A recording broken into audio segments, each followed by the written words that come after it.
இன்றைக்கி நாம் சத்யநாராயண பூஜையில் வைக்கக்கூடிய பிரசாதங்கள் தான் ரெடி பண்ண போகிறோம். முதல்ல கோதுமை மாவு பிரசாதமும் அதுக்கடுத்து பால், வாழைப்பழம் இதெல்லாம் வச்சு ஒரு கேசரின்னு தான் ரெடி பண்ண போகிறோம். முதல்ல கோதுமை மாவு பிரசாதம் எப்படி செய்கிறதுன்றதை பார்க்கலாம் வாங்க. அடுப்பில் ஒரு பேன் வச்சு ஒரு பெரிய டேபிள் ஸ்பூன் அளவுக்கு நெய் சேர்த்துக்கோங்க. நல்லா உங்கள் தேவைக்கு உங்களுக்கு பிடிக்கும்னா கொஞ்சம் நிறையா கூட சேர்த்துக்கோங்க. இதில் பிரதானமாக இருக்கக்கூடியது என்னன்னா கோதுமை மாவு, அது கூடவே நெய், சர்க்கரை, தேங்காய் பூ இதெல்லாம் ஒரு முக்கியமான ஒரு பிரசாத பொருட்களாக நம்ம சத்யநாராயண கதைகள்லேயே சொல்லியிருப்பாங்க. இதெல்லாம் சாமிக்கு நம்ம படைக்கணும், இதெல்லாம் நம்ம பிரசாதமாக செஞ்சு படைக்கிறது ஒரு முக்கியமான ஒரு அங்கம் அப்படின்னு சொல்லி கதைகள்லேயே மென்ஷன் பண்ணியிருப்பாங்க. ஸோ அதை தான் நம்ம இன்றைக்கி செய்ய போகிறோம். நெய் நல்லா சூடானவுடனே முந்திரி பருப்பை முதல்ல இதில் சேர்த்து வறுத்துக்கலாம். முந்திரி பருப்பு நல்லா பொன்னிறம் ஆகிற வரைக்கும் வறுத்துக்கோங்க.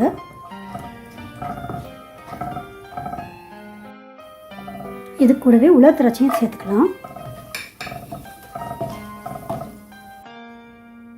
இதில் அடுத்து நம்ம இந்த நெய்யிலேயே ஒரு கப்பு கோதுமை மாவு, நார்மல் கோதுமை மாவு தான் இது. அந்த காலத்தில் ரொம்ப ப்ராசஸ்டாக செஞ்சாங்க.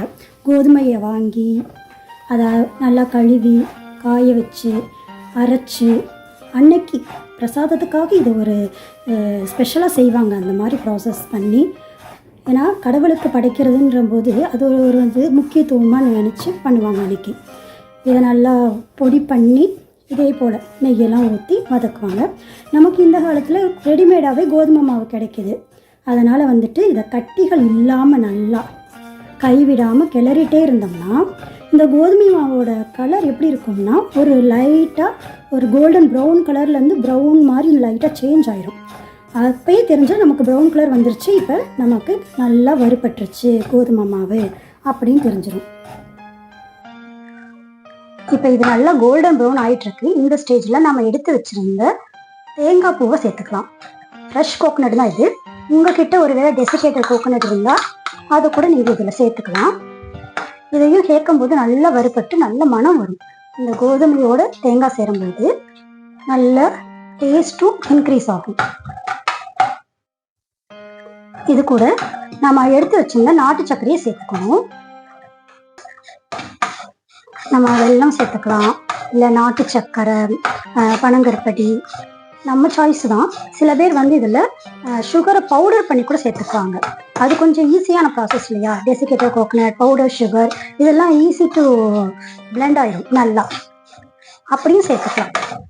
ஆனால் இதில் முக்கியமாக நெய் மட்டும் கொஞ்சம் நிறையா சேர்த்துக்கணும். அப்போ தான் இதோட டேஸ்ட்டு, ஃப்ளேவர் எல்லாமே ரொம்ப ரிச்சாக. பிரசாதம்னாவே நமக்கு நெய் ரொம்ப முக்கியம் இல்லையா? அதனால் இதை கொஞ்சம் அதிகமாக சேர்த்துக்கோங்க, சூப்பர் டேஸ்டாக இருக்கும். அடுத்து கடைசியாக நம்ம வறுத்து வச்ச முந்திரி, திராட்சை இது எல்லாமே சேர்த்துக்கலாம். இது மட்டும் இல்லை, உங்ககிட்ட ஒரு வேளை பாதாம், பிஸ்தா இந்த மாதிரி என்ன ட்ரை ஃப்ரூட்ஸு, நட்ஸு இந்த மாதிரி எது இருக்கோ எல்லாமே சேர்த்துக்கலாம் இந்த பிரசாதத்து கூட. ஏன்னா பொதுவாகவே இந்த பிரசாதத்தில் ட்ரை ஃப்ரூட்ஸ், நட்ஸ், அப்புறம் பால், சர்க்கரை, நெய் இதெல்லாம் ரொம்ப முக்கியமான இன்க்ரீடியன்ட் இந்த பிரசாதம் செய்கிறதில்ல. சத்யநாராயணருக்கு இது அவரோட ரீதி, ரொம்ப அவருக்கு பிடிக்கும் இது மாதிரி செய்யும்போது. அதனால் இது ஒரு ஸ்பெஷலாக நீங்கள் கொடுக்கும்போது நமக்கும் மன நிறைவாக இருக்கும், அவருக்கும் பிடிச்ச ஃபுட் இல்லையா பிரசாதம். இந்த மாதிரி செய்யும்போது உங்களுக்கே நல்லா தெரியும். இப்போ நல்லா ஒரு ப்ரௌன் ஆயிடுச்சு, நல்லா வறுபட்டு ப்ரௌன் கலரில் அந்த கோதுமை மாறிடுச்சு. இப்போ இதோட பதம் கரெக்டாக பர்ஃபெக்டான ஒரு பதத்துக்கு வந்துருச்சு. இப்போ இதை நம்ம ஆஃப் பண்ணிட்டு மாற்றிடலாம். அடுத்த பிரசாதம் பால் பழ கேசரி. அதை எப்படி செய்யலான்னு பார்க்கலாம் வாங்க. அடுப்பில் ஒரு பேன் வச்சு நம்ம எடுத்து வச்ச பால், கொஞ்சம் குங்குமப்பூ இதை கூடயே சேர்த்து நல்லா கொதிக்க வச்சுக்கணும். நம்ம கேசரி செய்யும்போது இந்த சூடான பாலை சேர்த்துக்கலாம். பேன் சூடாகிடுச்சு, அதில் நெய் நல்லா காஞ்சோடனே எடுத்து வைத்த முதல்ல முந்திரி சேர்த்துக்கலாம். திராட்சையை சேர்த்து நல்லா ஃப்ரை பண்ணி எடுத்துக்கலாம். இதுலேயே நம்ம எடுத்து வச்ச ரவையும் சேர்த்து நல்லா பொன்னிறமாக வறுத்துக்கலாம். சிம்மில் வச்சு வறுத்துக்கோங்க, இல்லைன்னா கருகிரும். இப்போ ரவை நல்லா வறுத்து பொன்னிறம் ஆயிடுச்சு.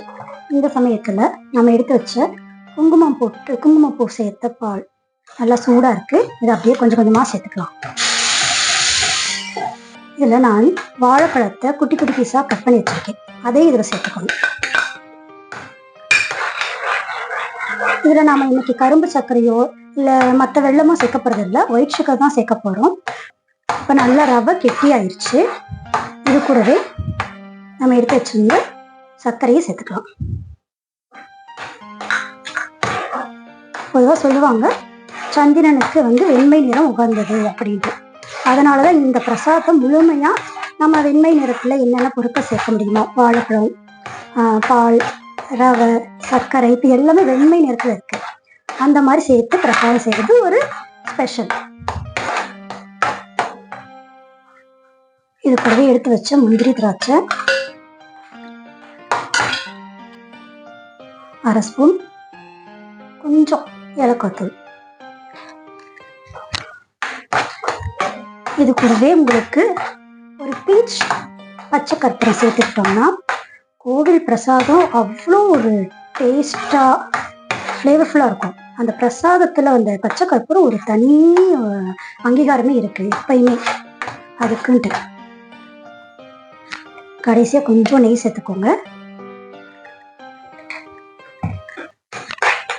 நெய் சேர்த்தோன்னே நல்லா ஒட்டாமல் கேசரி நல்லா திரண்டு வந்துடும். நல்லா திரண்டு வந்துருச்சு. இப்போ கேசரி ரெடி ஆயிடுச்சு.